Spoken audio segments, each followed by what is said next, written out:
He does not believe he can continue carrying that burden alone forever. Those words, reportedly spoken by Prince Harry to his father King Charles, tell you everything you need to know about where we are right now. The prince who walked away from royal life to pursue financial independence is allegedly crawling back to the very institution he spent years publicly dismantling. And the kicker? According to sources, Harry is pointing the finger squarely at his wife for the financial mess they find themselves in. Let that sink in for a moment. The man who stood beside Meghan Markle through that explosive Oprah interview, who co-authored a memoir that torched every bridge with his family, who produced a Netflix documentary designed to paint the royals as cold and uncaring, is now reportedly begging the king for help while suggesting his wife is the reason their bank accounts are hemorrhaging money. The irony is so thick you could spread it on toast. This couple positioned themselves as the ultimate power partnership, two people against the world, escaping the suffocating confines of palace life to build their own empire in sunny California. They told us they were going to show everyone how it was done. They were going to prove that you could leave the royal family and not just survive, but thrive. Well, here we are in 2026, and thriving looks a lot different than what they promised. The timing of these reports cannot be ignored. The 2027 Invictus Games in Birmingham are approaching fast, and the event that was supposed to cement Harry's legacy as an independent force for good is hemorrhaging sponsors and government support. Local elections up there have been mired in controversy. The city council went bankrupt, and bin strikes continue to plague the area. This is the backdrop against which Harry is supposedly having heart-to-heart conversations with his father about money problems. You cannot make this stuff up. The man who wanted nothing to do with his family now needs them desperately. And the event that was meant to prove his worth outside the institution is turning into a cautionary tale about overreach and poor planning. What strikes me most about this entire situation is the contrast between public image and private reality. For years, we watched Harry and Meghan cultivate this narrative of the modern, independent couple who had it all figured out. The stunning Montecito mansion, the Netflix deal, the Spotify partnership, the designer wardrobes and celebrity friends. Every public appearance was carefully orchestrated to project success and sophistication. Meghan in particular seemed determined to establish herself as a lifestyle guru, a humanitarian powerhouse, a woman who had successfully transcended her origins to become something approaching royalty on her own terms. And Harry played the devoted husband, always a step behind, always gazing adoringly, always ready to defend his wife against any criticism. But behind the scenes, apparently, a very different story was unfolding. The source who spoke about Harry's conversations with King Charles painted a picture of a man at the end of his rope. He has become increasingly candid, the source claimed, no longer trying to put a brave face on the challenges he and Meghan are dealing with behind the scenes. Gone is the defiant prince who insisted he had no regrets. In his place stands someone who allegedly admits the pressure has become relentless. Reports are coming through that allegedly Prince Harry is now begging King Charles to save him from bankruptcy. And the reason for it all? Well, it looks like he's blaming it all on Megxi. The financial strain comes from maintaining their charitable projects, funding their massive security operation, supporting business ventures that are not exactly setting the world on fire, and sustaining a California lifestyle that demands constant cash infusions. These are enormous costs, and according to reports, Harry wants his father to understand just how difficult things have become. This is not the narrative they sold us. This is not financial independence. This is financial dependence with extra steps and a whole lot of burned bridges along the way. So what exactly did Harry tell his father during these conversations? The specifics paint a grim picture of a household under siege from every financial angle imaginable. Security costs alone reportedly run into millions annually. The Montecito estate, that gorgeous sprawling property they purchased for nearly $15 million, comes with a mortgage that does not pay itself. Private school tuition for Archie and Lilibet adds another major drain on resources. Staff salaries, travel expenses, the constant churn of business ventures that require capital investment before they generate returns. All of it adds up to a burn rate that would make most people's heads spin. And then there is Meghan's wardrobe situation, which deserves its own examination.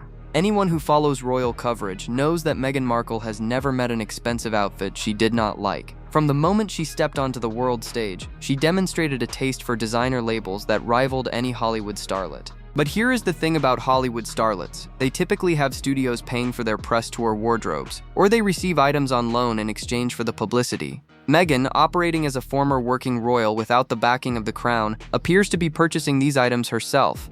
Every Hermes bag, every couture gown, Every pair of designer heels represents an outlay from the Sussex household budget. Multiply that across years of public appearances and social media photo opportunities, and you start to understand why the financial pressure might feel relentless. The revealing phrase from that source keeps echoing in my mind. Harry does not believe he can continue carrying that burden alone forever. Read that sentence carefully. He does not believe he can carry it alone. The implication is striking. This is not framed as something they are struggling with together as partners. The language suggests Harry feels he is shouldering this weight by himself, that the financial mess is somehow his cross to bear, while Meghan continues spending as though the Netflix checks never stopped arriving.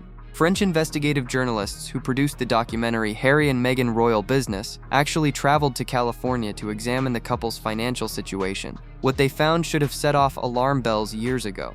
When they visited the offices for what was then called Archwell Foundation, they discovered the space was basically empty. Where were the employees? Where was the bustling nonprofit operation that was supposedly changing the world? The documentary raised serious questions about the gap between the Sussex public image and their operational reality. Those same journalists calculated the approximate monthly and yearly costs of being Harry and Meghan. Their conclusion was sobering. That they won't be able to live in Montecito Royale past retirement age.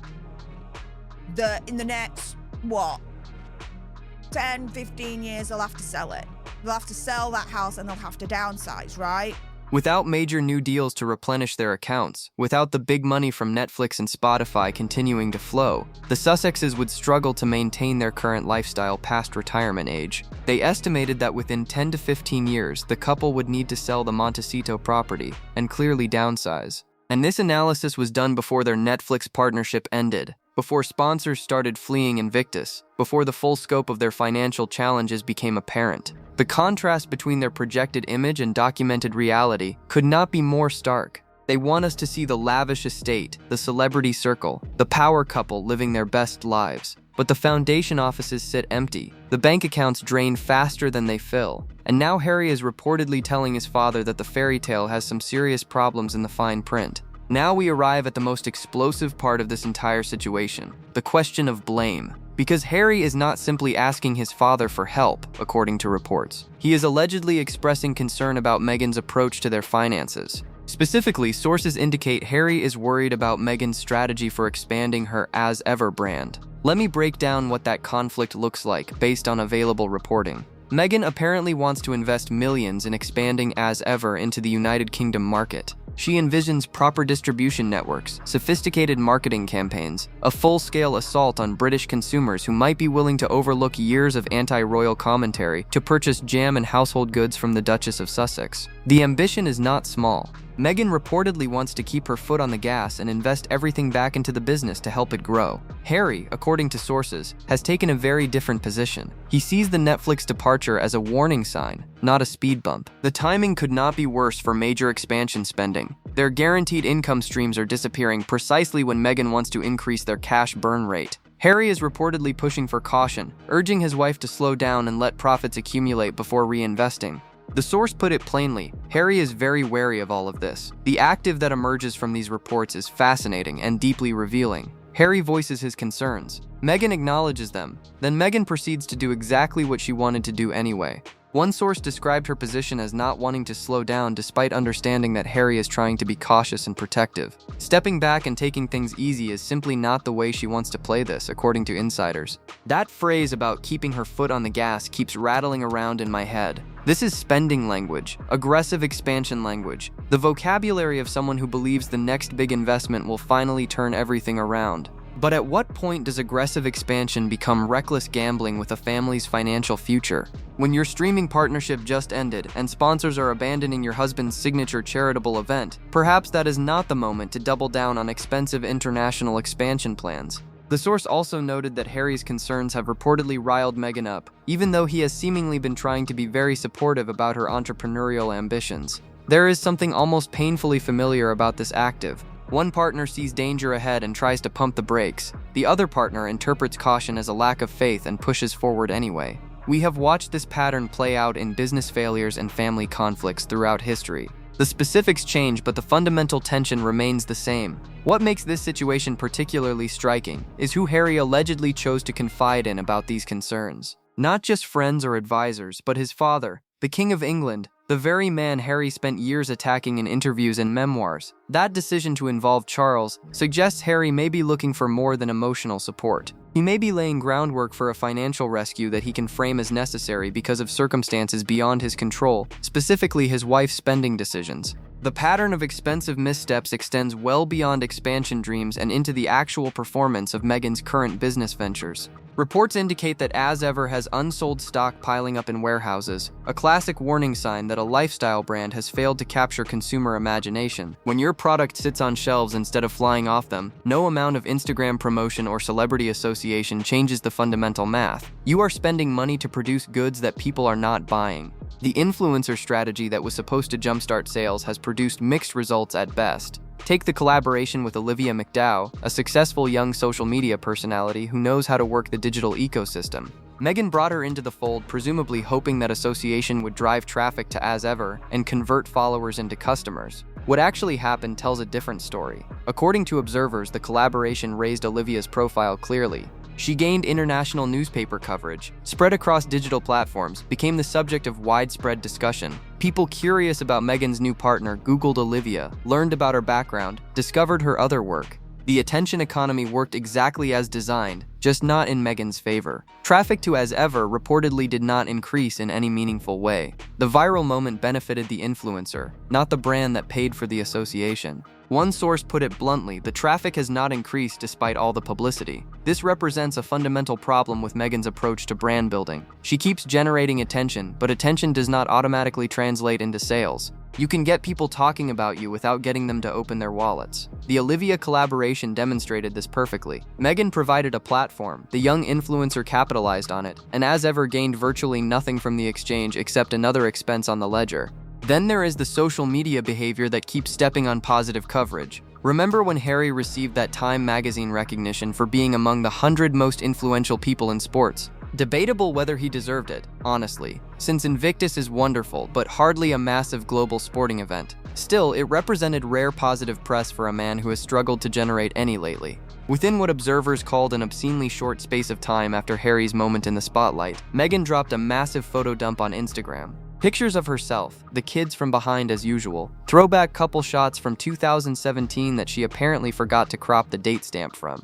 The timing could not have been more pointed. This pattern repeats constantly according to royal watchers. Harry gets a sliver of good publicity, and suddenly Meghan floods social media with content designed to redirect attention toward herself. She dropped photos showing her in a Canadian tuxedo that one commentator noted basically featured shots of her crotch and chest, an observation that raises questions about dignity and brand messaging for someone who insists on being addressed as a duchess. Nothing about those posts felt organic or spontaneous. Everything appeared calculated to shift the news cycle away from Harry's achievement and toward Meghan's curated image. The fundamental problem underlying all of this concerns authenticity, or rather the complete absence of it. One media analyst explained that Meghan appears to be copying the casual photo dump strategy popularized by younger stars like Olivia Rodrigo. The idea is to counter criticisms of perfectionism by appearing relatable and unscripted. But here is the fatal flaw in that approach. When we know content comes from Meghan, we know it is the opposite of authentic. Every image is part of a highly curated carousel designed to paint a specific image. Nothing she does feels real or sincere because nothing she does is real or sincere. That credibility gap makes every business venture harder. Consumers in 2026 have finely tuned radar for inauthenticity. They can spot manufactured moments and reject calculated casualness. Meghan has spent years demonstrating that every public gesture serves a strategic purpose. Now she wants people to believe her jam recommendations come from genuine enthusiasm rather than profit motivation. The math does not work. Some might suggest that King Charles could simply bail out his son and make these problems disappear. After all, the king possesses enormous resources and influence. He could write checks that would erase debt and fund expansion plans. He could use his position to open doors that have slammed shut on the Sussexes. Theoretically, a royal rescue operation is entirely possible. But would it work? That question deserves serious consideration. Harry and Meghan have spent years attacking the royal family and the British public. The Oprah interview accused unnamed royals of racism regarding Archie's skin color. The Netflix documentary painted palace life as suffocating and cruel. Spare Harry's memoir revealed private conversations and portrayed his relatives in the worst possible light. Every time the couple needed attention or money, they returned to the well of royal grievance and drew deeply from it. The result is a trust deficit that no amount of money can repair. British consumers look at Meghan and see someone who trashed their beloved late queen, who accused their institutions of racism, who took every private kindness extended and eventually monetized the story with a negative spin. These consumers are not going to suddenly purchase as-ever products because King Charles provided funding. The hostility runs too deep. Royal commentators have identified this as a trustability, reliability, and likability problem that goes beyond finances. People cannot trust Harry and Meghan. They cannot relate to them. They certainly do not like them. Not anymore. Not after everything that has been said and done. Even with unlimited royal backing, the fundamental brand problem remains. Who wants to buy products from people they actively dislike? The bridge is burned, as one observer put it plainly. Too many attacks, too many betrayals of confidence, too many private moments shared publicly for profit. Whatever money Charles might provide cannot rebuild the reputation the Sussexes spent years dismantling. They could have all the capital in the world and still find themselves unable to connect with consumers who have decided they want nothing to do with anything attached to Harry and Meghan. There is also the practical concern about what happens to any help provided. The royal family has learned painful lessons about sharing information with the Sussexes. Private conversations become documentary material. Family moments appear in Netflix specials with unflattering commentary attached. Extended kindnesses get reframed as insufficient or grudging in subsequent interviews. Why would Charles risk providing financial assistance when that assistance might show up as a plot point in whatever content deal the Sussexes eventually land? The lack of trust cuts both ways, so where does this leave everyone involved? Harry finds himself trapped in a situation largely of his own making. He left the royal family promising independence and delivered years of public attacks. He cannot easily return to that family now without acknowledging that the independence experiment failed. His wife apparently continues pushing expensive expansion plans despite their deteriorating financial position. His signature charitable event faces sponsor flight and local government chaos. And he has reportedly been reduced to begging his father for help while simultaneously pointing fingers at his wife. The cruel irony of this entire situation cannot be overstated. This couple left royalty specifically to achieve financial independence. They told us they did not need the institution, did not want the constraints, did not require the support system they were walking away from. Freedom was the prize, and they grabbed it with both hands. Now, according to reports, Harry is calling his father to explain just how difficult things have become. The people who rejected royal support are allegedly crawling back to ask for royal support. One social media user captured the absurdity perfectly. Remember when Harry and Meghan were stepping back from royal duties to pursue financial independence? What a bold pivot they have taken now, begging the king to bail them out. Bold pivot indeed. Some might use different language to describe it.